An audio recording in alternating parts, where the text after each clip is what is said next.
oyè Aláàfin ìpẹ̀kun oyè nílẹ̀ Yorùbá ẹni ó bá ní babaláyé kò lè gorí àpèrè náà. Nínú àlàálẹ̀ ìlànà àti jẹ oyè Aláàfin Ọmọ Ọba Sinyanbọla Oladigbolu kò ní babaláyé.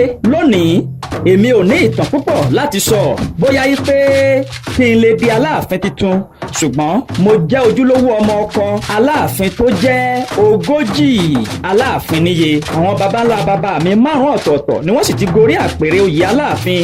Ṣé kí n sọ díẹ̀ adákẹ́? Aláàfin Abubakar Àkànbí Sinyanbọla Oladigbolu ó dení. Aláàfin Muhammed Lawan Agogo Ìjà ó dèjì. Aláàfin Adélú Agúnlóyè ó dẹ̀ta. Aláàfin Muhammed Soliu Àtìbà Àtọ́batẹ́lẹ̀ ó dẹ̀rin. Aláàfin Abíọ́dún ó mà dàrún.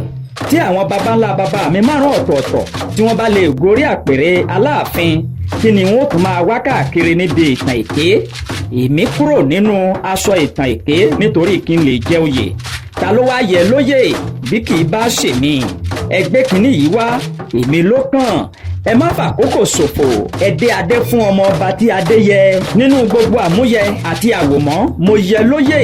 Mo yẹ lórí ìtẹ́ àwọn baba ńlá baba mi gẹ́gẹ́ bí Aláàfin tuntun tí yóò mú ìfẹ́ àti ìṣọ̀kan ní kókó nílẹ̀ Yorùbá.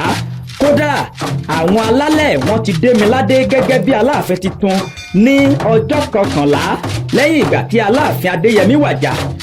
Adé títí ojú ayé ló kù tí mò ń dúró dè kó wá sí ìmúṣẹ. Yóò sì rí bẹ́ẹ̀ pẹ̀lú àtìlẹ́yìn àwọn alálẹ̀. Àṣẹ ń tèdùmarè.